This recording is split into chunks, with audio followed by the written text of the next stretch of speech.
Tebogo Ditshego, young pioneer, founder of Ditshego Media and the ever so popular Read a Book SA. Characterized by his own coined term, intellectual swag, join me as I discover the journey of Tebogo's ambition.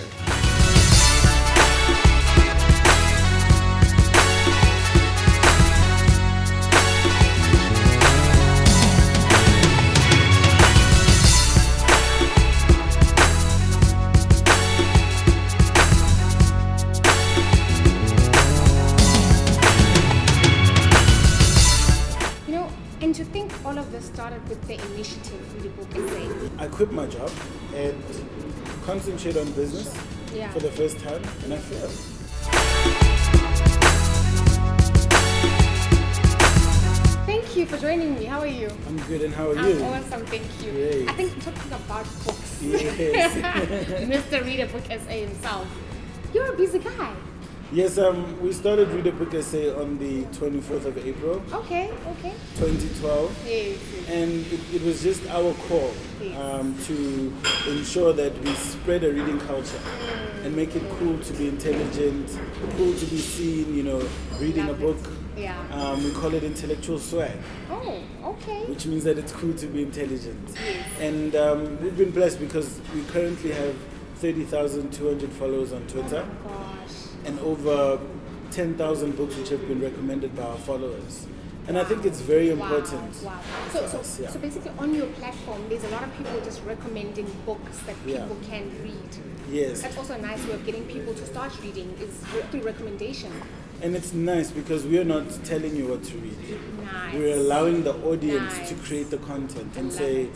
this is what I decided to pick up and this is how I feel about the book. And it's very important for us to remember that we shouldn't be judgmental and tell people, oh, just because you like self-help books, Yes. that you're less of an intellectual of someone who likes reading political books. Sure. So we're not judgmental at all. Okay. You don't have to be like an expert book reviewer. Just tell us how you feel about the book and we Okay. retweet it to our followers. Where did your passion for reading come from? Are you well traveled? Did you discover it abroad? Or is it something that you just fell upon in South Africa? Well, I discovered the love of reading through my parents. Okay, that's interesting. My mother, when we were in exile, because I was a baby and they were political activists, I see. so they had to go into exile because their lives were in danger. Okay. So we were in Canada, and my mother was studying to be a nurse, and she tells me that when she was pregnant with me, Yes. Filter coffee, hot Yes. milk. Thank you, it's right here. Thank you very Okay. much. You go, please. Thanks. Yeah. Thank So my you. mother would tell me that when she was pregnant with me, Yes. studying to be a nurse, Yes. she used to read, and therefore she was reading to me. In the womb? Yes, While in the you're- womb. That's amazing. Cheers. And then, Thank you very much. growing up as a youngster, I used to always see my father reading books. Wow. So you had two strong parents who Yes. absolutely enjoyed reading. Yeah. So that also contributed towards your passion for reading. Yes. For someone else who comes from a household where reading is not even a culture, Yeah. how does that love for reading then come about if their parents are not into reading? Well, we're sitting we have a situation in South Africa where, according to the South African Books Development Council, 85% of parents don't read to their kids. Wow. See, And only That's right. 14% of the population reads books regularly. yes. And only 1% of the population buys books from bookstores. Sure. So if you do not, Interesting. if you're not taught if you're not taught how. the principles of reading Yes. early, then Yes. it's difficult to inculcate it later on, which is why we need a strong public relations strategy Yeah. that will make it and incorporate it within popular culture. Sure. Wow, this is very, very, very interesting. Yeah. Reading books obviously comes naturally to you. Yes. What are some of your favorite books that you've read that have absolutely changed your perspective of life? Well, I'd say The African Origins of Civilization by Sheikh Anta Diop, and the principles that are taught in that book Okay. shaped my perspective in life from an early age. Okay. Understanding that, you can be lazy and black or white, Okay. but you're not lazy because you are black or white. Okay. You are not superior or inferior because you are black or white. Tebogo, if you were to, there's this thing at the moment where producers are taking great books and they're turning them into beautiful films. Yeah. If you were to take a great book and that you read and turn it into a beautiful film, which book would that be? I'm highly inspired by Warren Buffett. Okay. And I read his biography called The Snowball in the Business of Life, written by Alice Schroeder. And I'm so inspired by his story and the work that he's done with his late wife, Susan Buffett, to assist the civil rights movements in the United States of America, and how he built Berkshire Hathaway into the empire that it is today. I think that should be turned into a movie, but I think the movie is going to struggle to compete with the book. You don't think it'll squeeze enough in? I don't think. I also read Nelson Mandela's Long Walk to Freedom. Yes, which is quite thick. It's quite a dense book. Which is very thick, and it speaks about how Nelson Mandela, when he came to Johannesburg and he stayed in Alexandra Township, yes, he used to walk to work. And in this period of 5 years, there was a point in time where he was walking to work each and every day with the same suit for 5 years. Wow, and those are things that were not captured in the film. In the film, yeah, so that's what you mean. He wore that suit until there was more patches on the suit than there was suit, and it shows you his perseverance and his character, which was not captured in the movie. And I love the book more than the movie. If somebody tells me that reading books and literature and writing books is not an African thing, there's a lot of books I recommend for them to read to get another perspective. The power of perspective.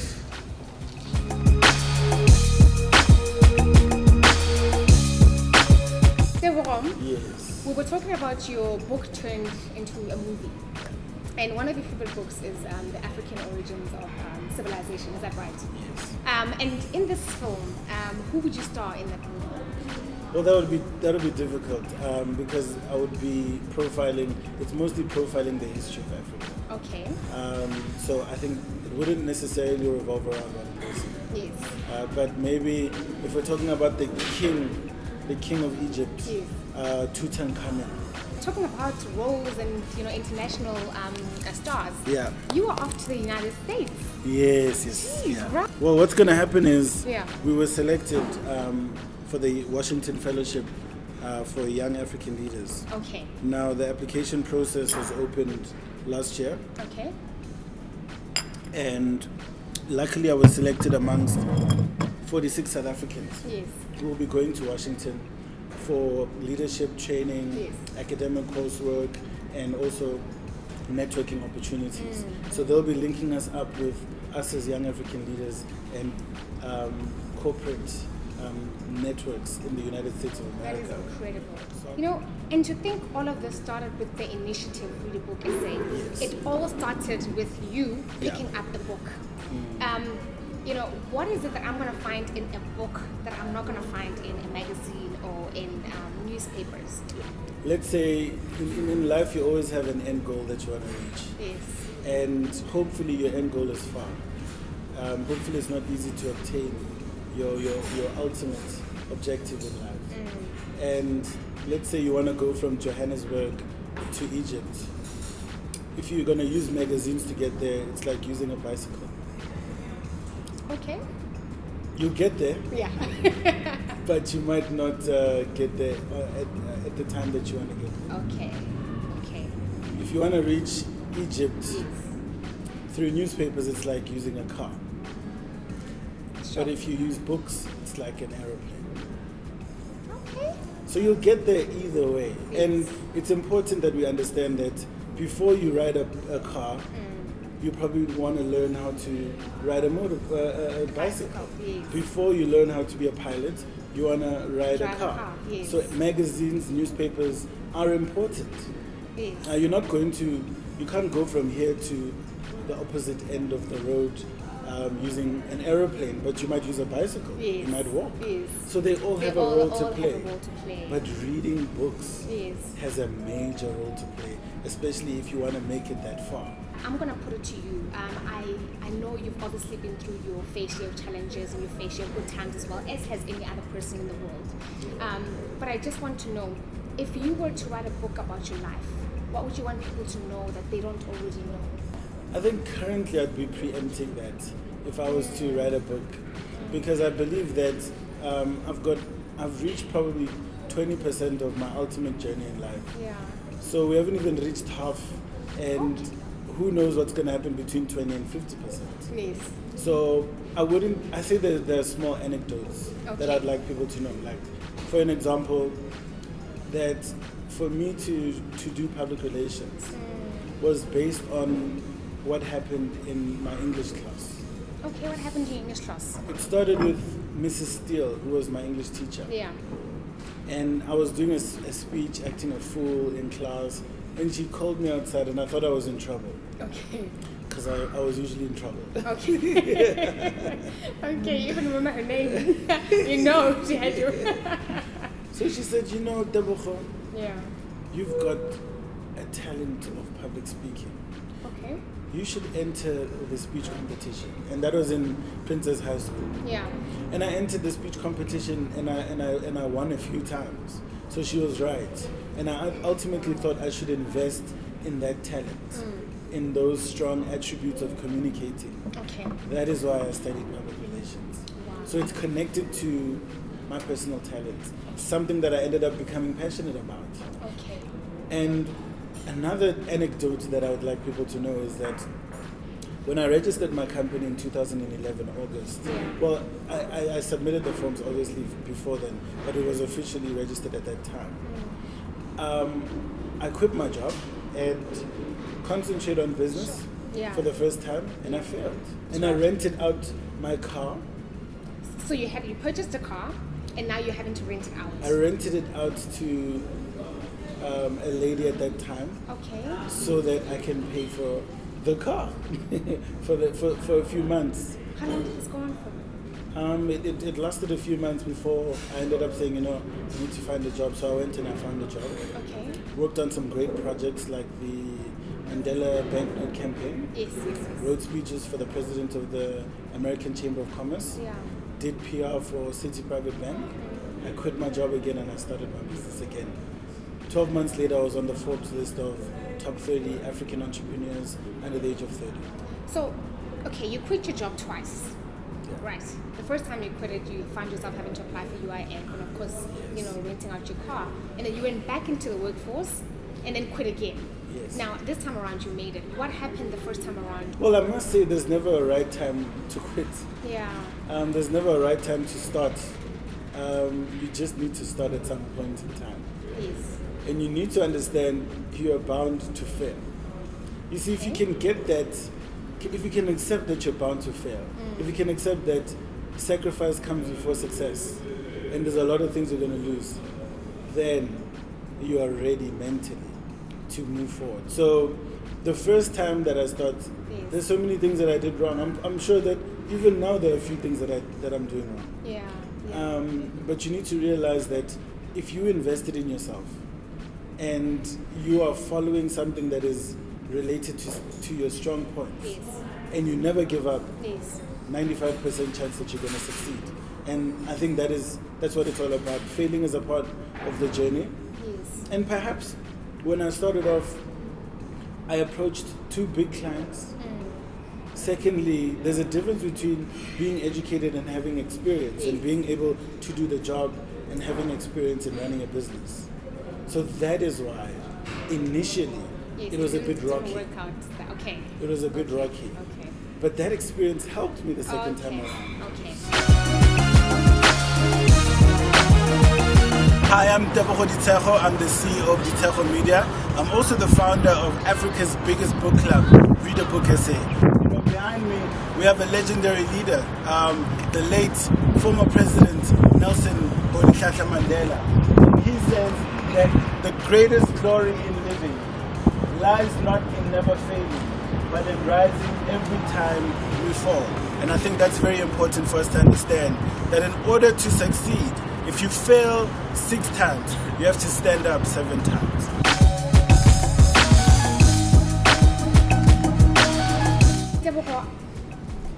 allow me to go back to the UIF contribution. Obviously, you must have faced some difficult times starting a business. That meant leaving your job and obviously relying on the UIF fund to sustain you. I want to talk about what else sustained you. How did family, friends contribute towards you following your passion? I think family support played a big role in ensuring that the ship doesn't sink. Going back to tertiary, when I got my certificate in public relations, because I've got 3 different qualifications in communication. So my brother funded my studies through profits that he got while running a spaza shop at Wits University. So your brother ran a spaza shop at Wits University? Yeah, I used to take extra lessons during matric, and I used to work there to get some extra money. So entrepreneurship clearly is in the family, okay? Innovation, entrepreneurship, and seeing opportunities and grabbing onto them. So the lesson out there is you can't do it alone. Reach out to whatever resources you can get your hands on. There's a quote in the book that I was reading, The Intelligent Entrepreneur by Bill Murphy, which says, you can't do it alone, but you have to do it alone. Okay, explain. Which is a paradox because it's 2 contradictory statements, but they can coexist. And this is how they coexist, is that you've got the vision for your company. Yes. Nobody's going to sit there and do the work for you. Yes. The work is not going to do itself. 100%. But you can't do it alone. So you have to be the driver and you have to do it alone. But you still need support. Yes. So you still can't do it alone. And I'm sure you're still learning that. I mean, you just, how long have you been running Ditshego Media for now? Well, Ditshego Media has been in existence now this is the 3rd year. Our 3rd anniversary will be in August 2014. Yes. And I think, we offer public relations services, integrated marketing, reputation management services. I love it. And we've achieved a lot in the short space of time that we've been in existence. And it's mainly because not only did I invest in myself through education, but I also had experience in the industry, a lot of experience in running very big campaigns. That helps. I find that, when people leave their workplaces to pursue business, it always helps that you bring all the experience that you've acquired. Yeah. So I would like to ask you this question. There's a lot of young people out there who are passionate about starting a business, but they don't have the know-how or the industry experience. They get out of matric and they immediately want to start a business. What would you advise in that regard? Would you advise that someone absolutely get into the workplace, learn the ropes, learn the hardships of it, the challenges, and then go into a business venture? It all depends on what kind of a business are you going to be starting, and for what reasons. If you're starting a business to sustain yourself, you can start it whenever you want to start it. You can start it in primary school. You can sell sweets.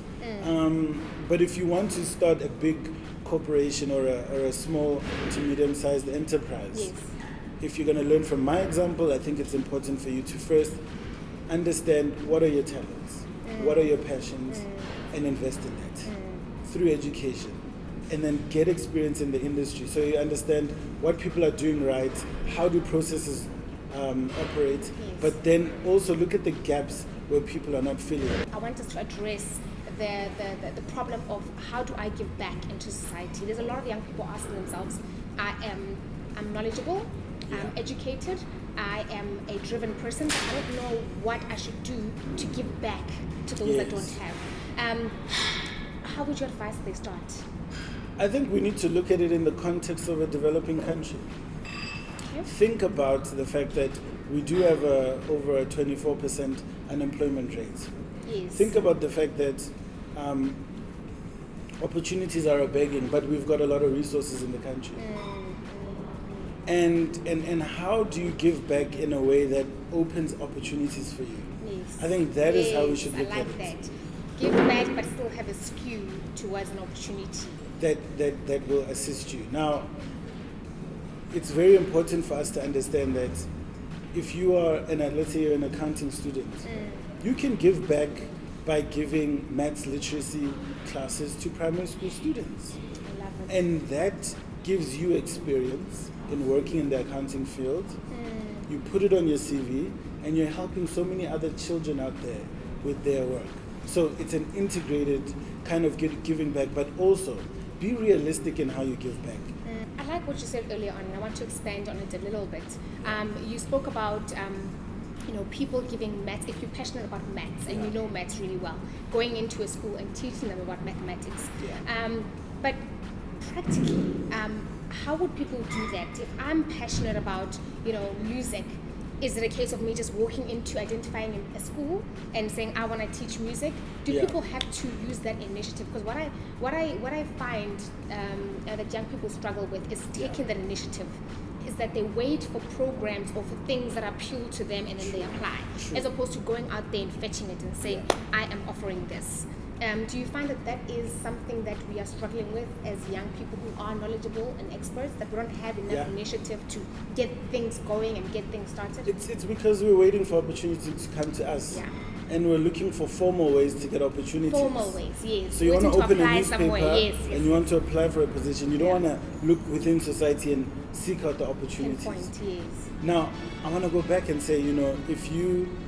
I like giving personal examples so you can learn from them. Like, I can't really go to every single individual and read to them or tell them about the importance of reading. But I can afford to run a social media account, which will use the public relations expertise that I have to spread a reading culture. So that's within my means and my resources. Within somebody else's means and resources might be different. You might want to start a management consulting firm and you can't find a job. Then you can approach a children's home and offer those services for free. So you're helping the children's home, at the same time you're building your CV. So you need to take that kind of initiative. And we look too far for opportunities. You want to go and approach a Petrus Mutsepe to give you an opportunity. When there could be a clinic next door to where you stay that you could provide services. For example, if you're doing marketing, you can provide them with those marketing services for free. And that enhances your CV. You're playing your part by nation building, and at the same time you're assisting the clinic with services they might not be able to afford. Wow, love it. Tebogo, thank you so much. This has been wonderful. I really hope I can meet you again. In fact, when you get back, hit us up. I want to know what the experience is like. I want to share it with people. Thank you. Thank you.